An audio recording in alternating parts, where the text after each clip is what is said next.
Rabbi Stephen Weil is the Chief Executive Officer of the FIDF, Friends of the Israel Defense Forces organization. Field hospitals, bulletproof ambulances, X-ray machines, EKGs, hygiene, you name it, what they need. I can tell you this, we're doing God's work. Prior to that, he served an 11-year stint as Executive Vice President of the Orthodox Union, and prior to that, Rabbi Weil served as a pulpit rabbi for 14 years, first at Young Israel of Oak Park, Michigan, and then at Beth Jacob Congregation in Beverly Hills, California. Rabbi Weil has delivered invocations in front of governors and the President of the United States, so he definitely knows a thing or two about public speaking. In invocation, you don't have the time that you do with a drush. Our congregants are give us much more time than you get for an invocation. Every word has to count and every transition has to count. But at heart, Rabbi Weil is a people person. And people are at the center of everything he does, especially when he's speaking. The worst thing that I hate is the podium. If it's a movable podium, I get it out of it. I don't want a podium. I want to get right up to you. I want to walk through the crowd, want to speak to you, want to connect with you. Because I need to connect with you, and hopefully you'll connect with me. In this insightful episode of the Maggid Method, Rabbi Weil describes the necessary mindset that a public speaker must adopt to craft a successful presentation. People are willing to give you their time. You have to be able to stimulate them. You have to be able to make it worth their investment of time. We talk about the fundamental difference between a lecture and a presentation. You're going to employ something where they're looking at you, but they're seeing almost a movie. We discuss a surefire way anyone can become a better speaker. It's like Kobe Bryant. If he missed a shot, it wasn't just that he was incredibly talented. If he missed a shot, he'd stay there at the Staples Center, and practice that shot 800-900 times after the game until he got it right, from that angle. That's true of speaking also.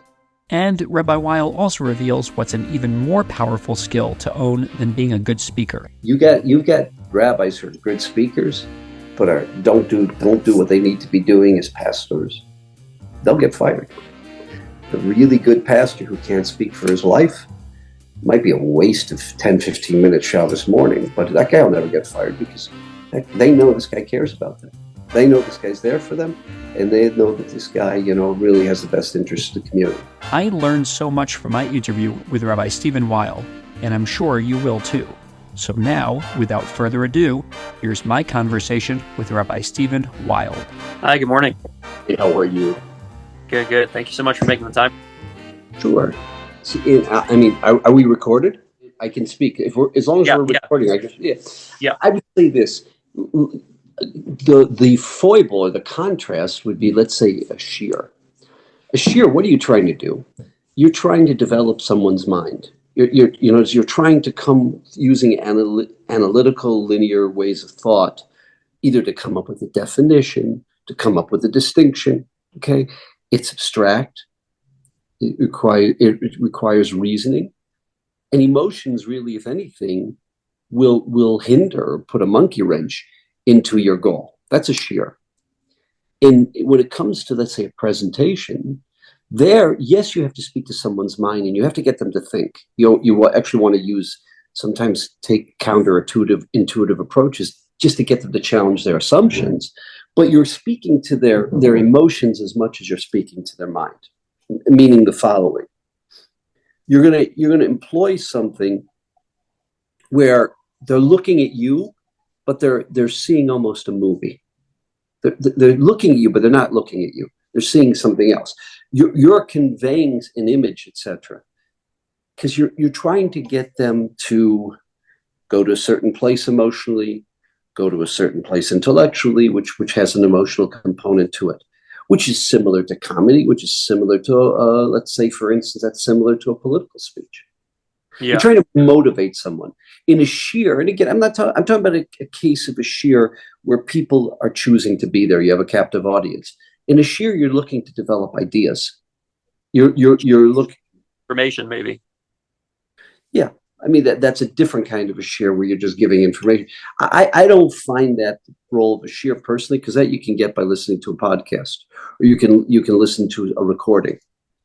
Hopefully, a shiur is teaching people how to think, and how to analyze. But, it could be, so yeah, like I give you an example, Rav Schechter, that's an information Jew. Rabbi Sobolovsky, they're very clear. It's just like a download of information. But a speech or a drasha is totally different. Because number one, you're looking to motivate. Number two, you're looking to get someone to feel. You're looking to get someone maybe to question their assumptions. In our life, we all have priorities. We all give weights to different phenomena. So sometimes what you're looking to do is to get someone to reassess the weighting that they're giving to something. Sometimes you're trying to get someone to go to a place they've never been, or to go to a place they're afraid to have been. That's all speaking. You're speaking to the emotions much more than you are to the, just to the raw abstract intellect. Interesting. That's a very interesting distinction. I almost think like maybe it's an experience. You're trying to have them experience something. Yeah. So let me ask you. I'm curious about your origin. I know you grew up in upstate New York, and then you end up going to New York, to the city, to NYU and to YU, and where did your speaking career start along that journey? It's like anything else; it evolves. At Har Sinai region, they'd have me do the talks, to the kids. Another area would be, we were youth directors in the congregation. The guy who ended up being the rabbi, couldn't speak to save his life. So when they wanted something significant, they would ask me to speak. When I became a rabbi, I realized I was always a teacher. I was a Rebbe at Frisch. And I realized that speaking, my whole modality was being a teacher, giving shiur. And it doesn't work when you speak. You have to do something else. I'll tell you an interesting story. We had a wonderful congregant. He was a professor of linguistics at the University of Michigan. He says, you don't realize, because you haven't thought about the methodology of speaking. He says, I'm begging you to go to Toastmasters. He says, for yourself. And he said, I'll tell you why. Because sometimes when you're doing an appeal, you don't realize how good you are. But that's not the way you speak normally. Because when you speak normally, you're like giving a lecture, and that's not speech.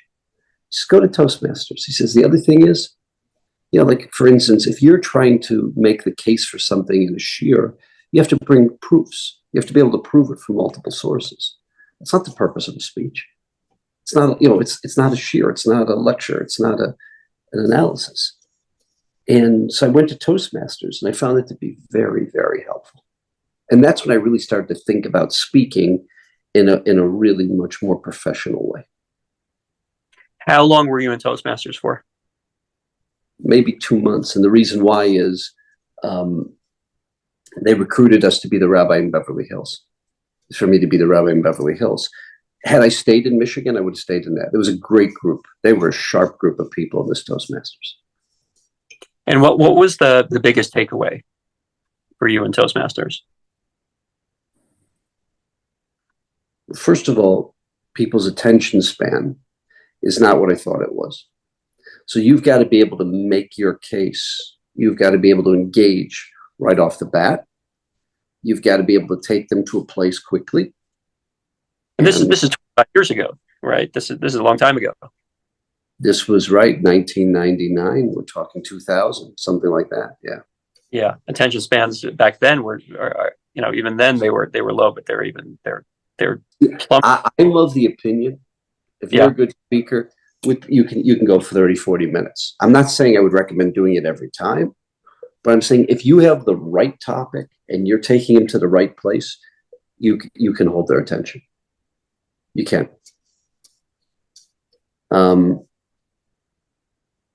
So that was one of the takeaways that you didn't really understand exactly how low attention spans were at that time.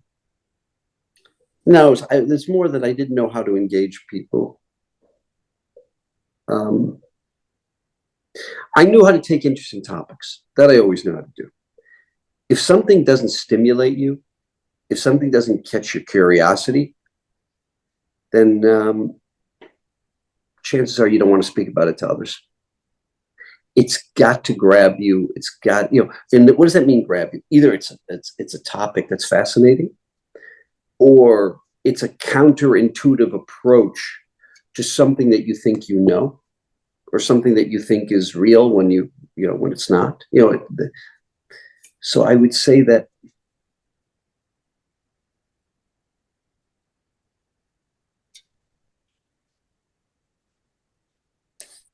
let's take, for argument's sake, take the story of Joseph and the brothers, or take a story that everyone thinks they know.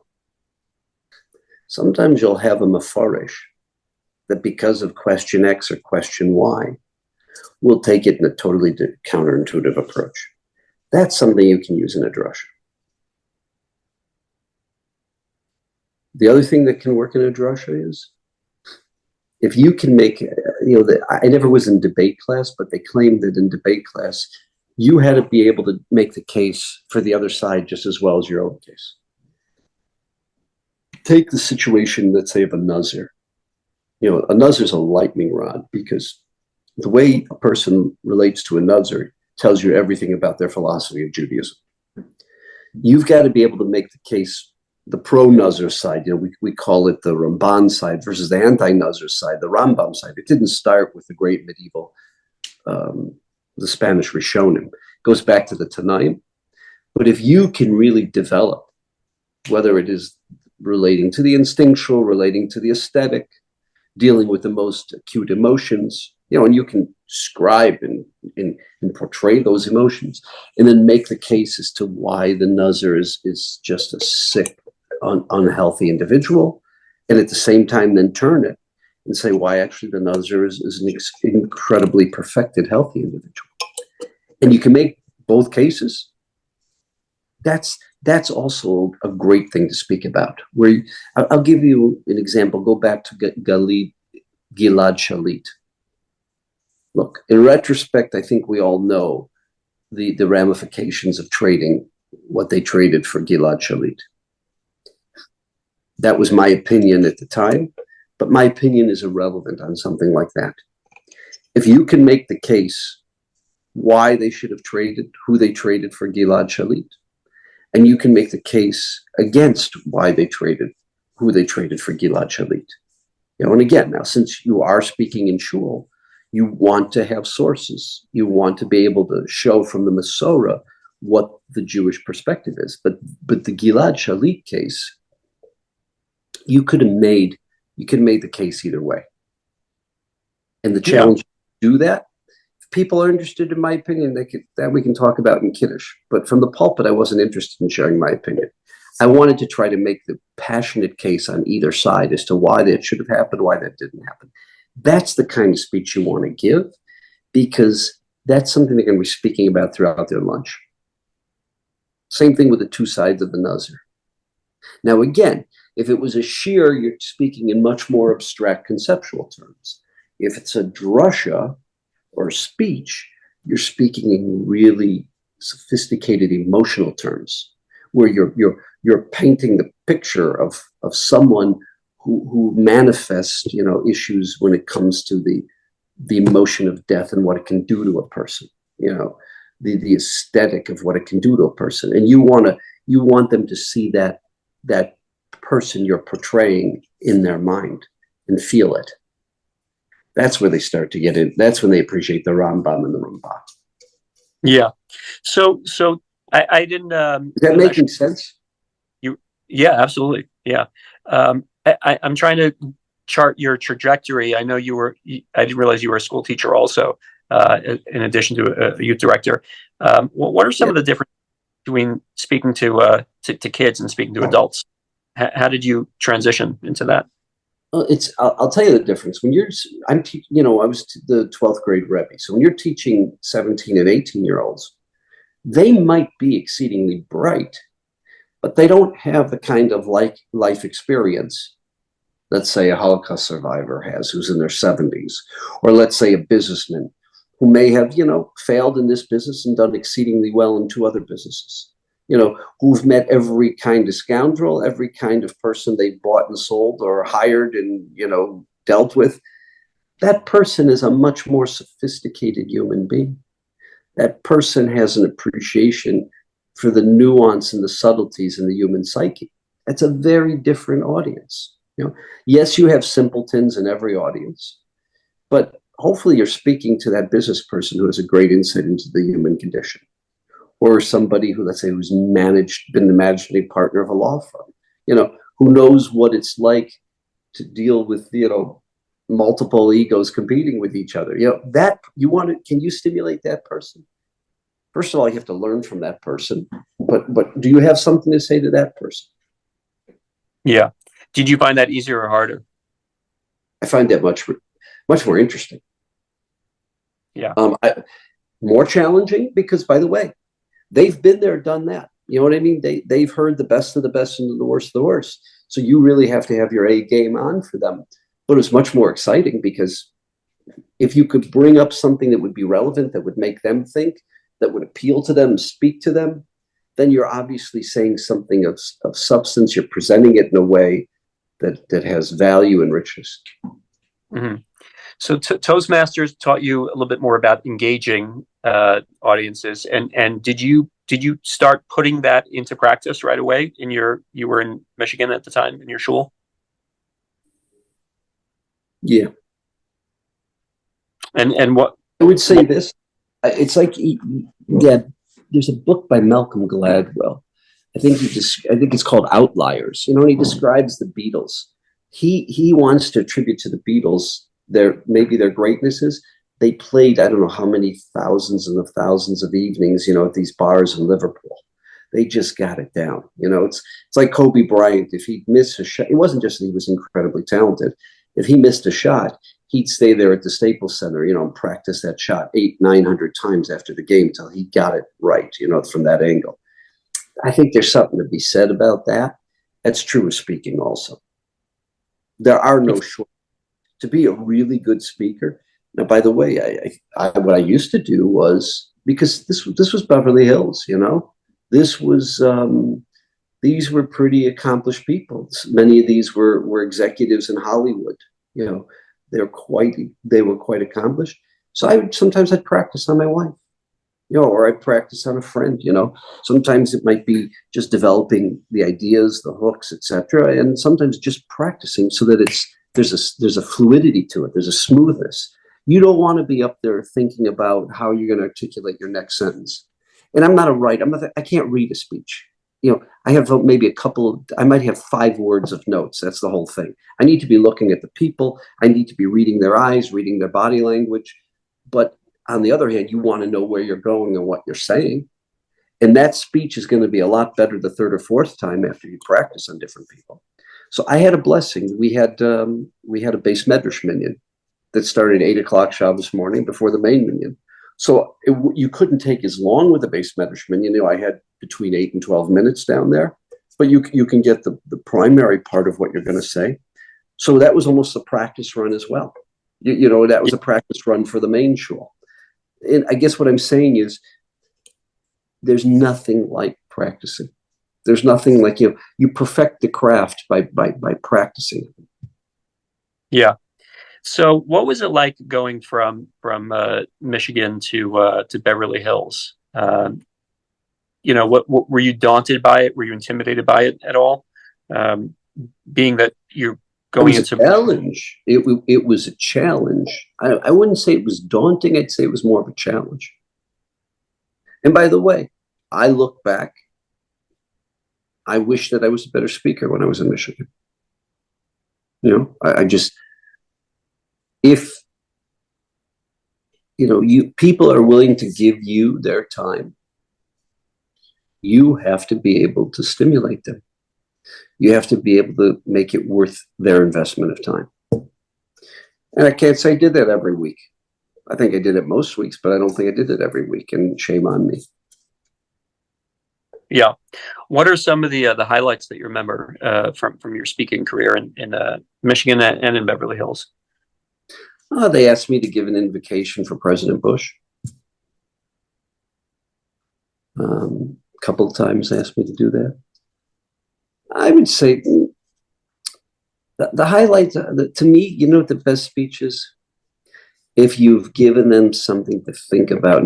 Like, I've had speeches where they give you these standing ovations. That's not your best speech. That might rile up the crowd. That may get them really impassioned.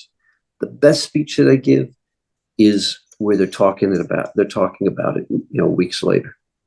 The issue. It's not about me. It's about the issue that we wrestled with. Did it stimulate them? That's the issue. Yeah. Did you? I know. I mean, I'll give you an example. I've been brought to different Holocaust museums to speak about the Shoah, to speak about Adolf Eichmann, the mastermind of the Holocaust, his capture, his trial. Those are things that I'll use that as an opportunity to get them to appreciate. When they're in that presentation, they're not sitting in a room. They're in the 1940s. Then they're in Buenos Aires, Argentina. Then they're in the Jerusalem Theater in the trial. And that's my goal. They need to feel it, they need to experience it, and they need to appreciate it and appreciate its impact. What are some of the devices that you use to do that? Description, storytelling techniques, things like that. How do you bring? Yeah, if you're telling the story properly, and again, you're not making up a story. Like, I never use jokes. I never use stories for the sake of a story. And I'm not knocking someone who does. Look, if I have enough substance, I don't need to bring in some joke or some story. If it fits the substance of what I'm teaching, you know what I'm saying? You want them to relive and re-experience history. Think about what Tisha B'Av should be if it's done properly, or what the Seder should be if it's done properly. You're re-experiencing history. You're reliving the tragedy, okay? So that's the goal. That's the goal in a good speech. Whatever we're talking about, you're there. You're experiencing it. You're living it. Now, how do you do that? You need the help of the Meforshim. You can't make something up. You need to contextualize something historically, because sometimes, there'll be a certain event or a certain person in history. They don't know the context in the history. So you contextualize it, but do it in a way where they're in the movie. Think about what a movie does. A movie also contextualizes something, but it does it in a way that the people feel they're there. A good movie, at least. And how would you advise somebody to do that? Let's say someone doesn't really have those innate skills of being a storyteller or bringing people into an experience. How would you, if you had to instruct somebody how to do it, what kind of advice would you give them? Two things. I would say, if you can get the right coach, that's a good thing. If you can get the right coach. The other thing is, I would listen to and watch people who do it well. There's you and I, whoever the you and I are, you have to be yourself. But there's certain things you can pick up from watching others. I'll give you an example. Rabbi Soloveitchik was an incredible teacher that way.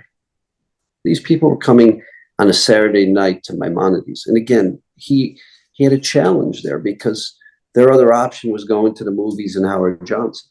You know what I mean? For them on a Saturday night to come and sit 2.5 hours listening to him, that was a very different shiur that he gave than when he taught the students at Yeshiva University or when he taught the scholars at Moria.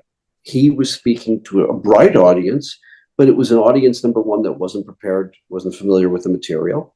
Number two is that needed to be entertained because it was late on a Saturday night.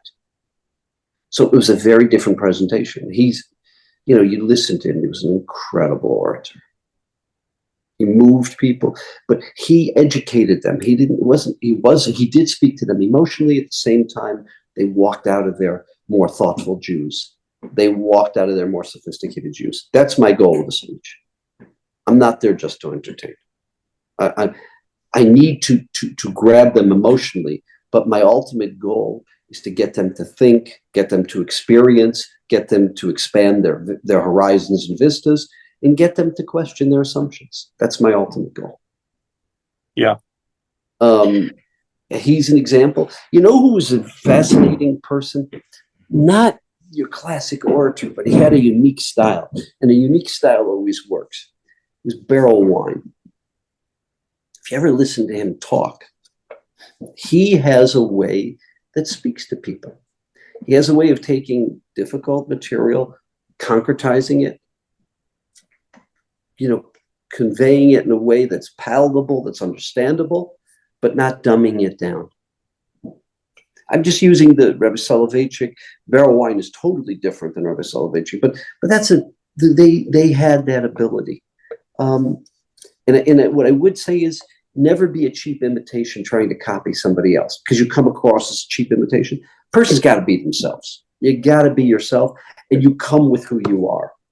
But you can learn from others. You can learn and integrate what others have without copying.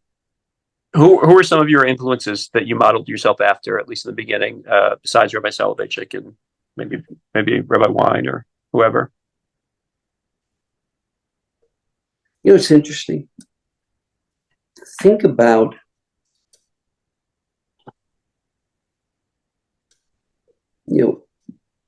those people who go to the theater. I was not a big theater person, but I'll give you an example. There were certain personalities that grabbed it. I met a lot of real personalities. I'm talking about Holocaust survivors. I'm talking about people that were in organized crime. I'm talking about business people. But if, let's say, you don't have exposure to people like that, not everybody has exposure to the people I was exposed to. I happened to be a cigar smoker, so I was a member of the Grand Havana Room in Beverly Hills, the Grand Havana Room in Manhattan. You just get exposed to some fascinating people, some fascinating characters, and they're larger than life, and they're not a cheap imitation. They're the real thing, and they actually have substance. So, but sometimes you'll see that in a film. Danny DeVito in that film, Other People's Money. Remember the famous two speeches? You've got Gregory Peck, you've got Danny DeVito. It's worth, for good speeches, watch that scene of Gregory Peck in front of the shareholders and then Danny DeVito in front of the shareholders. But you have people, some of the roles that Joe Pesci will play, that grab you. Some of the roles that a John Wayne or a Clint Eastwood will play, that grab you. They know how to portray a certain persona. So with John Wayne, it's very often the same person. It might be a different person in each movie, but there's a persona there. And the great actors are that. What's the guy's name who played Hannibal? He's a great actor. Anthony, I forgot his name. Hopkins, yeah. Hopkins. You watch a great actor. You watch Meryl Streep. You know what I mean? They have this ability to convey something. You whether you love or hate that persona, but there's something to that persona that impacts you. And you have to be able to, whether it's a description of Eichmann or Heinrich Himmler or Reinhard Heydrich, whether it's a description of a world leader, of a Menachem Begin, whether it's a description of one of the generals, you can't make them into something they're not, but you have to be able to convey not just the data, but their persona and what they bring to it. That's something you have to convey. And by the way, you have to convey that in a eulogy. A eulogy is a very serious speech that brings that person to life and brings their values to life. Sorry if I'm not answering. I think that's what you're looking. Yeah, well, I'm curious. Do you mean, when we're talking about, let's say, the actors and actresses, would you kind of absorb the thrust of what they were trying to achieve and then kind of internalize it and say, like, let me try to break down what they did and then almost do it myself, or is it maybe more subconsciously? See, the reason Oppenheim was based upon Prometheus, a book. So it was an agenda. It wasn't necessarily the way that it happened. But if you read enough about the Manhattan Project, for instance, Robert Strauss, I'm not here to say that he wasn't a vengeful person, the person that Robert Downey Jr. played. But Robert Strauss did incredible things for the Jewish people. was a man who himself started out anti-Zionistic and became one of the greatest Zionists. You know, it was the Jewish people will be eternally indebted to him. What he did in terms of the Dimona Project, vis-a-vis the Eisenhower administration, others. But my point is, if you can bring out who Robert Strauss was or who Oppenheim was, you know, without you do want to describe what was at stake and what was the impact of this, but you want to be able to dramatize it in a way that's real, that's not cheap or fake, because there are personalities that are real. And would you? I'm still trying to. Sorry, I'm belaboring the point, but I'm trying to understand it. Would you use dialogue? Do you? Absolutely. I mean, I'll give you an example. So when I talk about the IDF being the most, not just the most moral army on the earth today, but the most ethical and moral army in the history of humanity. So first of all, you can't say that without backing it up. But when you back it up with the data, and then you describe certain phenomena, I described an experience I had every spring semester, the graduating cadets at West Point and the graduating cadets in Colorado Springs. Here is a brigadier general, happens to be an Orthodox Jew, Betsy Gruber, present in front of them. And I described that, and then I described what took place, the dynamic between him and the cadets and the generals and his presentation. You better believe they're sitting there in the auditorium in West Point. I'm talking about the people listening to that. Because you can only appreciate the depth and the impact of what Israel's dealing with in the most brutal situations, and the incredible integrity in terms of how they've trained an army to fight like no other army from an ethical and moral point of view. You know, and if you can't convey who Benzi Gruber is and who his audience is and who those questioning and engaging, if people don't feel that they're sitting in the auditorium in West Point, then I'm just giving them data, very powerful data. I'm giving them incredibly powerful data, but that's not enough. I need to move them emotionally. I need them not just to know the facts. I need them to be able to make the case when I'm done speaking to them. Not that Steve Weil made the case, but they can make the case. And that I can't do if I can't move them emotionally. And that's why I've got to recreate the auditorium of West Point and the dialogue going on there and who these people are. You understand? Yeah. Is that something that always came natural to you? It sounds like a great skill. It's learned. That's why I keep saying it takes years of practice.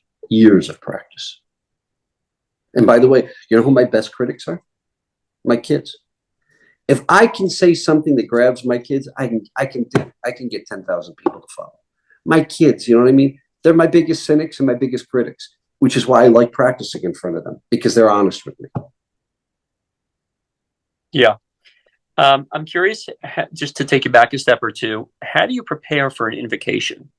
You know, that's a big gig. So when you walk into that, what are you thinking? What are your goals? How are you going to prepare?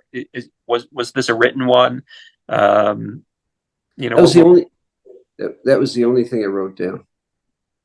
Yeah. I had 4 minutes. I took liberty of taking 6 or 7. I also had to do an invocation for the House of Representatives. Speaker of the House, John Boehner, asked me to give an invocation. And I actually had to hand in the text to them. I never write. I'm just not a great writer. You know what I'm saying? If I have to write something, I'll actually share it with my wife. She is a great writer, and she'll write it. I don't have the same ability to write as I do to speak. But in invocation, you don't have the time that you do with a drasha. Our congregants are give us much more time than you get for an invocation. Every word has to count, and every transition has to count. So how do you prepare for something like that? Do you let's say it was your first time, did you look at other people's invocations? It's interesting. Yeah, I should have. I called people who I thought were great speakers and great communicators. And I said, you got to help me with this. I said, this is what I want to say. This is how I want to say it. Talk to me. Are they going to hear it? Because it's not a bunch of Jews listening to me speak on a Shabbos morning. Yeah. So this is a different audience. So I went. So there was a woman. She was a senior advisor to Governor Wilson. She happened to be, very politically connected in California. I went to Malcolm Homeline, who in his day was an incredible speaker, incredibly good speaker, but who knew the facts, who knew the president, who knew some of the players there. I think I may have spoken with Howard Kaur. I called everybody before speaking in front of the president because I knew I had the president's ear for 4 or 5 minutes. It turned out to be 6, 7 minutes. I had his ear, and it was all about Israel. And this had nothing to do. That was not a Jewish audience, so I had to make it about Israel in a way that it wasn't about Israel. How do you speak about Israel when you're not? Israel's not the topic here. This is an invocation for a president. Okay, so it had to be very nuanced, and it had to be very natural, and it couldn't look forced. So I spent more hours on that than on anything else I've ever done. The president's invocation. Not so much in terms of the invocation for the House of Representatives for Speaker Boehner and speaking to the House. There wasn't as much at stake. Yeah. So now I want to ask you about when you got to Beth Jacob. You had a very illustrious predecessor, Rabbi Lamb, Maurice Lamb, and he was 2 times before.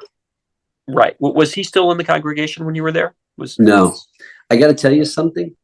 The one who had the biggest impact on them was Rabbi Dolgan. Rabbi Dolgan wasn't the best speaker in history, but Rabbi Dolgan was there for them. This was a man who was up before Minyan in the morning going to their businesses to collect money to make payroll for the day school. His impact, don't get me wrong, there are orators who have an impact. His impact was his human persona. He was there for them. He took people who were rebuilding their lives after coming back from Europe, and he was a role model for them. The impact wasn't the speeches.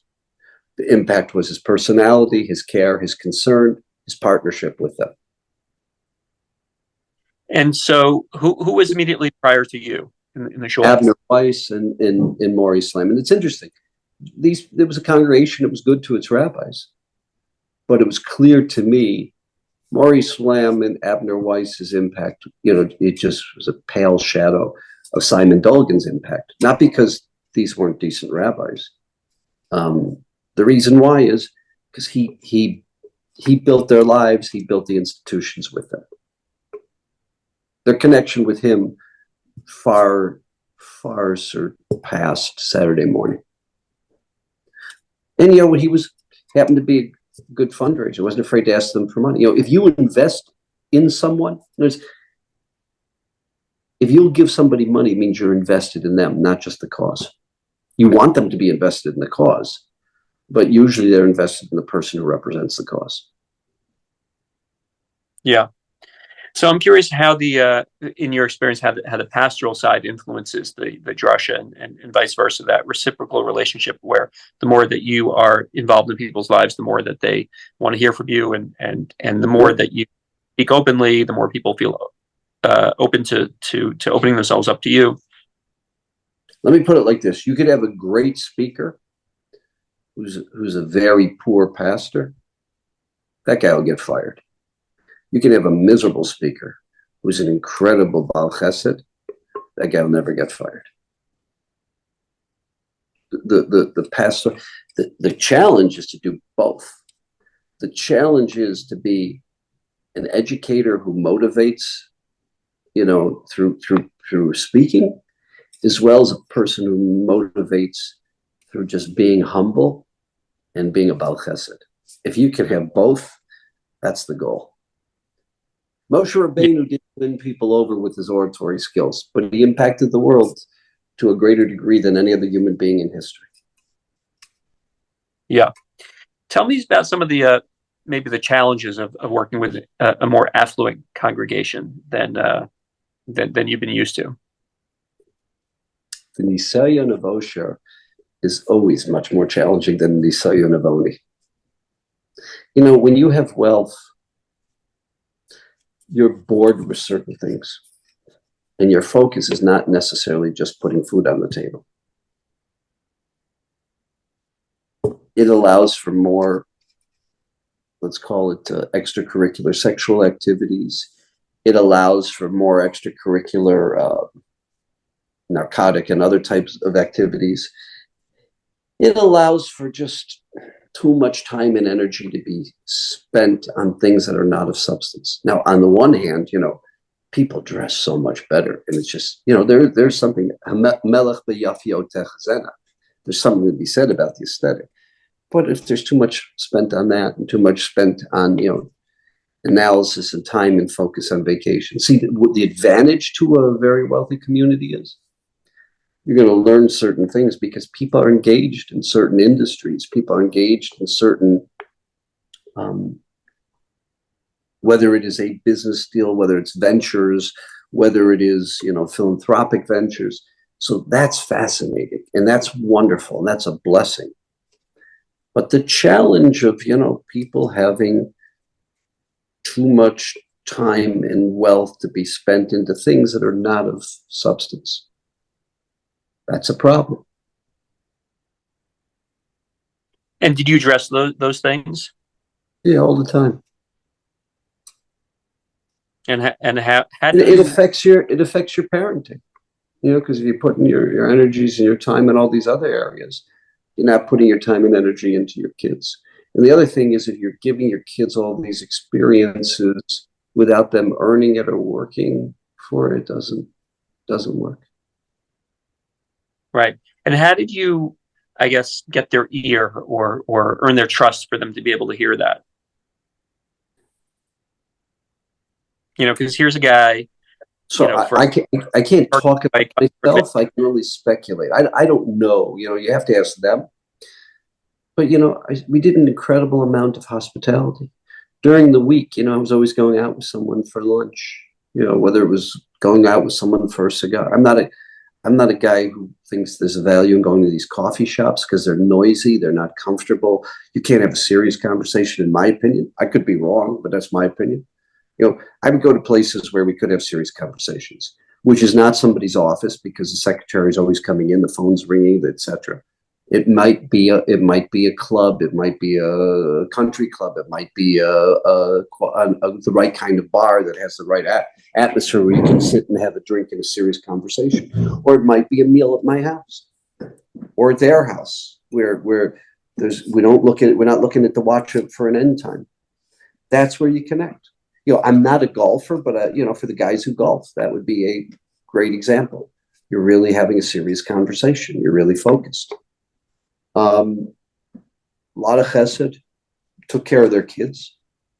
Look, to anyone who's in the bell curve of normalcy, your kid is the most important thing in your life. So you got to take care of their kids. You take their kids out. You invest in their kids.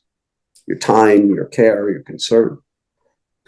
You know, hopefully, you know, through humility, through really wanting to learn, because these are interesting people. You ask them open-ended questions. You sit, you learn, you make sure that what you're hearing is correct, you know, etc.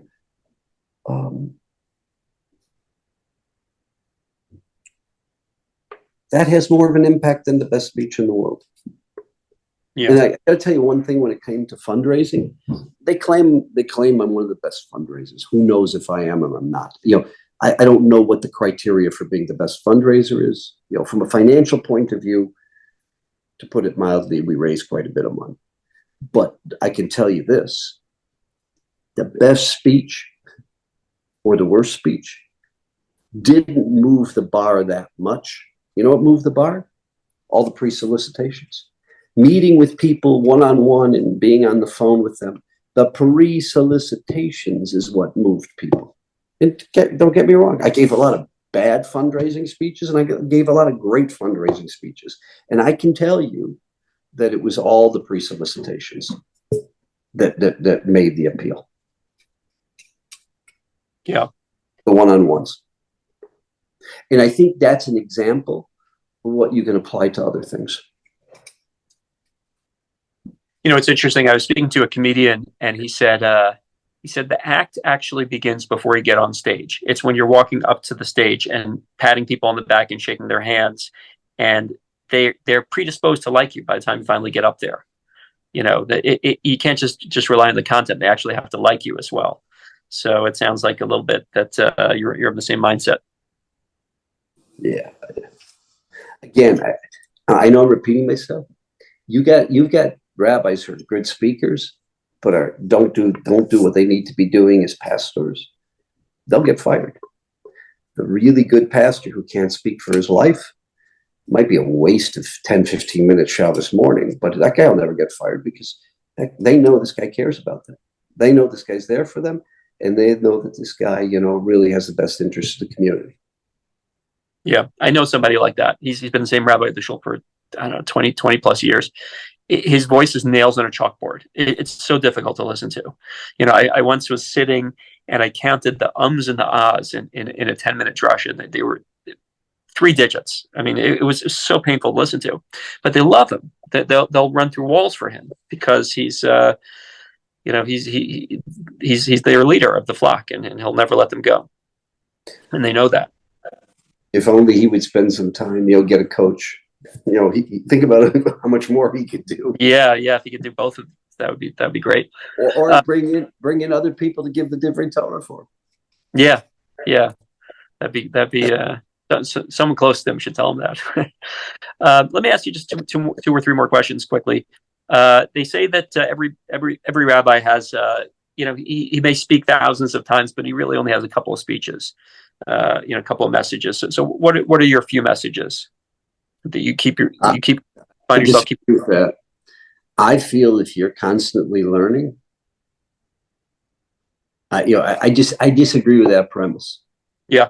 Okay. Go ahead. I'll give you an example. So each day in learning the Daf Yomi, I listen to 3 shiurim. I listen to Shirley Bornstein, who's an incredible educator. Yeah.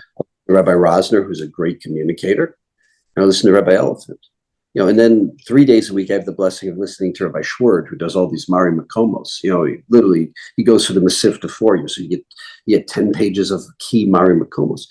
And I can tell you, there's so much to learn on every daf of Gemara. And there's a new daf every day.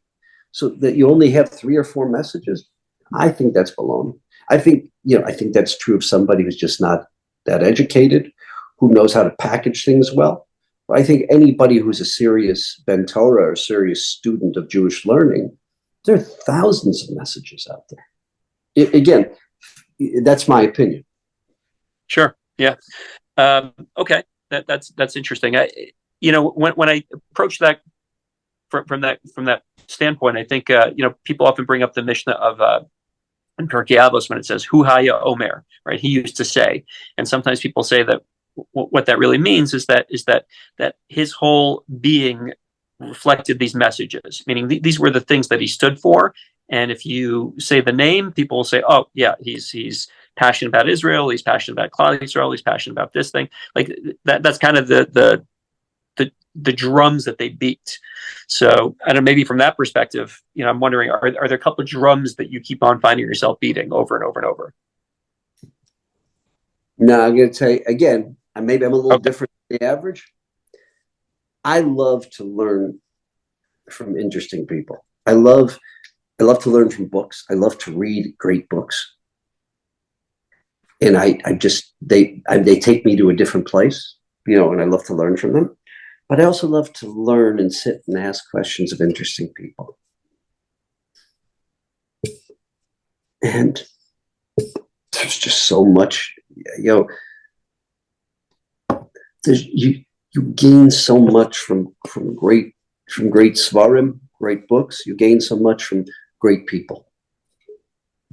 I guess if I have a strength, maybe I'm a decent student. You know what I mean? A student of life. Maybe that's the only strength I have. And then what is a guy who's a speaker? You know what I am mostly? I'm a retailer. I'm not a wholesaler. Certain ideas I create. We all create certain ideas. But maybe I'm a little better retailer than the average guy. That's all. But what am I retailing?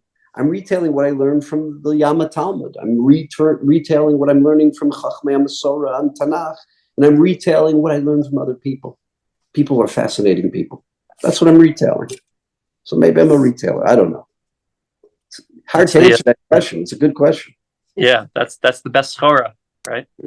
So now I'm curious, in your new role at relatively new at the FIDF, you know, like we all know, the Israeli army is the most moral, ethical, and for some reason the world is turned on its head and is accusing it of being the exact opposite of what it is. And as you know, the statistics and the information and the studies and all that kind of falls on dead ears when people just don't want to hear that. So what devices do you find yourself employing in order to be able to kind of win the argument against logic? Supposedly, the Anderson School fails you at UCLA, supposedly that, and I'd love to see it, but I assume it's true, because I've heard it from two different sources. They claim that when you speak, 92% of the impact is the intonation of the voice, is your body language. It's not the substance. So whether it's a speech, whether it's a personal personal engagement, there's got to be a lot of connecting to that person that you're speaking to, through the eye contact, through the reading of body languages, through the engagement. So there's got to be a lot of that in order to get them to actually hear, want to. I'll give you an example. There's certain people, they might be right, but you and I shut them off. You know what I mean? They're talking at you. They're talking too fast. You don't think they're hearing you. You think they're only out for whatever reason, you've shut them off. Okay. You might be looking at them. You might be very, how should I say this? You might be a pleasant, congenial person, but you've shut them off. So the key when you're speaking to people is you got to get them to open up. You got to hope that they haven't shut you off before you ever started. And what kind of things do you do to kind of connect and open them up in order? So I'll tell you this. The worst thing that I hate is a podium. If it's a movable podium, I get it out of it. I don't want a podium in front of me. I want to get right up to you. I want to walk through the crowd, want to speak to you, want to connect with you. Because I need to connect with you, and hopefully you'll connect with me. Yeah.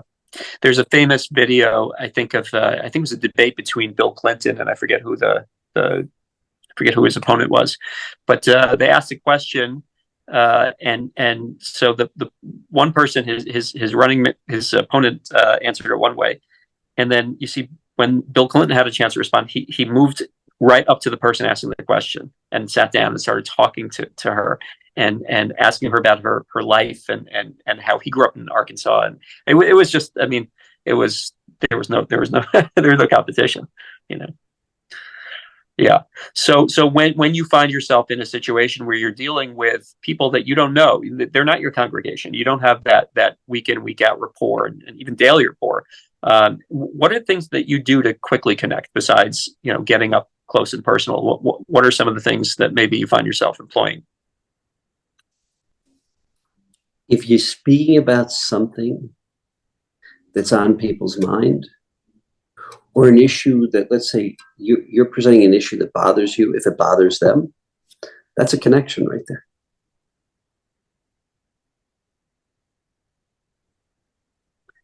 And if you're presenting it in a way that is not just the problem, but you're presenting it in a way that speaks to them, in a language that speaks to them, that's also a way of connecting with a stranger. Resonating with what's going on in their minds, their hearts. It's a great question you're asking, because if you're dealing with strangers, so part of it's intonation, part of it's the way you phrase the question, part of it is the way you express what gives you angst. Those are all ways of connecting. Yeah. I get a sense that you are at heart a people person. And so when you like people and you're interested in people and curious about them and their lives and what makes them tick. And so when you get in front of a crowd, maybe it's almost subconsciously you are trying to connect with them on on a human level, and then what you have to say will follow. But the very first thing is, let's take a moment to get to know each other. Is that an accurate assessment, would you say? Yeah, people are fascinating. One thing you learn as a rabbi, there's no fictional work that comes as close to the drama and to the wildness of reality of people that you're dealing with. My kids always say, my favorite word in the English dictionary is boring. I want life to be boring, There's so much excitement, there's so much drama out there, it's way too much. We know this as a Jewish people. We know this, what Israel's going through, and we know this in our own lives. So maybe people are pretty excited. People are pretty fascinating. Not everybody. There's a lot of people that, you know what I mean? I'm just not in, you and I may not be interested in the same old story about Aunt Sadie the eighth time, but there are other people out there that are just fascinating. Watching how they read a situation, watching how they analyze a situation, listening to their experiences and how their experiences have shaped them. I mean, it's fascinating. Yeah. So maybe let's end, if you could maybe share with us a fascinating story that's something, happened in your congregation, or something that happened in, a human encounter that you were able to take away an interesting lesson from, like a real life story from your whole catalog of experiences as a rabbi. Millions. I mean, who it's not limited to them, but there are certain survivors who are no longer with us. There was a gentleman, Manny Middleman, who was a young Slovakian boy, who was taken to Majdanek, was literally at the brink of death because they were working them to death. And then unbeknownst, he was duped by the SS. They were saying they have a construction project. Would anyone like to volunteer for that? So anything to escape the Gehenna he was in. He was taken to Auschwitz. He was one of the people who built Birkenau, and then his experiences, 4 years in Auschwitz. I mean, this man, and then his experiences of trying to rebuild his life and raise a family and create a new world. And this man was a gabbai of the shul.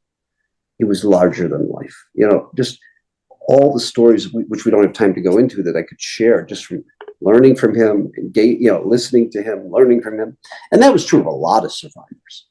It's also true, guys who've tried different things in their life. I've never met Bernie Marcus, but, listening to Bernie Marcus talking about, his failures, in different things until they were able to accomplish what they accomplished. There are a lot of people like that are fascinating. There's a guy, they did a documentary on his life. It's called The Last Man Standing. The story of a Jew by the name of Myron Sugarman. Myron's probably in his mid-80s right now, maybe late 80s. Fascinating man, who was a member of the Genovese crime family. The experiences, growing up in that world, and the experiences he had on different continents, in working with different businesses, meeting different people, and its relevance to us. There are people out there that are just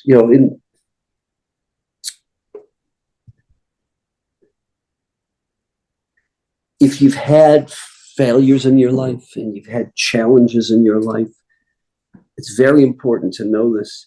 A person learns a lot more learning from their mistakes than they do. The problem with these business books are, they talk about, you do this and you do that. You don't learn as much from that as you learn from your mistakes. And when you get to meet people who are real open people, and they describe, what they've gone through, the mistakes they've made, or things that have happened to them and how they've dealt with them, that's fascinating. That's taking life's principles, and seeing them applied in real. Yeah, wonderful. Thank you. That's been such a treasure of information and experiences and wisdom. I really appreciate it. I'm going to let me ask you. if people want to learn more about you and what you do, what would be the best place to send them? Assuming that they're people in the bell curve of normalcy, you can personally give them my phone number. I'm better on the phone than I am on email. Yeah. And then and the organization that you're in, right now is FIDF. Yeah. So to give you just a 90-second plug, the reality is, when President Trump said to Angela Merkel, and he said to the Italians and the French, it's not fair that the American taxpayer is subsidizing, first world rich nations. You got to do your fair share. What did he mean, your fair share? He was asking them to pay 2% of the GDP towards NATO. Israel before this war is spending 10.2% on military and security. And right now it's 16-17%. It's a miracle of biblical proportions that Israel even survives. That's why we exist. When there's no war, the general staff, the Ministry of Defense, and the generals are asking us to fund the education, the welfare, the needs of the poor soldiers. You got 50,000 soldiers in different levels of poverty. You're talking about somewhere around 26-27% of anyone in the military who right now is in a bad place. Okay. Now you add a war to it, where they're out of blood plasma. That's $90 million to fund PTSD that they don't have budgets for. It's field hospitals, bulletproof ambulances, X-ray machines, EKGs, hygiene, you name it, what they need. So basically what we do is we don't make the call. They share with us what they have budgets for and what their most critical and urgent needs are. Right now, most of those critical and urgent needs are funding families that have lost a father, lost a husband, people who are wounded so that they can't go back to work. It's many of the reservists who are wounded. So it's funding their most critical and urgent needs. That's what we're doing. FIDF.org is the website, FIDF.org. But anyone who wants to talk about it, I'm happy to. And we don't sit there and we don't determine what we think Israel needs. A lot of people do that. They tell them what they need. I'm getting requests every other day from the Ministry of Defense, from the IDF general staff as to what their most critical non-military needs. We don't provide tanks. We don't provide F-35s. We provide all of the non-military, the health, the welfare, the education, the spirituality. That's what they're asking us. Got it. Keep up the great work. We need you. We need more people like you. Thank you very much. I'll be back in touch soon. Thank you. Thank you. Bye-bye. You've been listening to The Maggid Method, and I'm Daniel Steinberg. There's a secret that great public speakers know. Did you know there's a method for cutting straight through to an audience's heart, grabbing their attention and holding it, and making a memorable impact with your presentation? The best speakers in the world utilize it, and now you can too, every time you get up to speak. Download your free Maggid Method of Public Speaking template at maggidmethod.com. maggidmethod.com. The Maggid Method will teach you how to find your authentic voice, craft meaningful presentations, manage people's attention, and build unbreakable bonds with your audience. Go to maggidmethod.com and download your free copy now.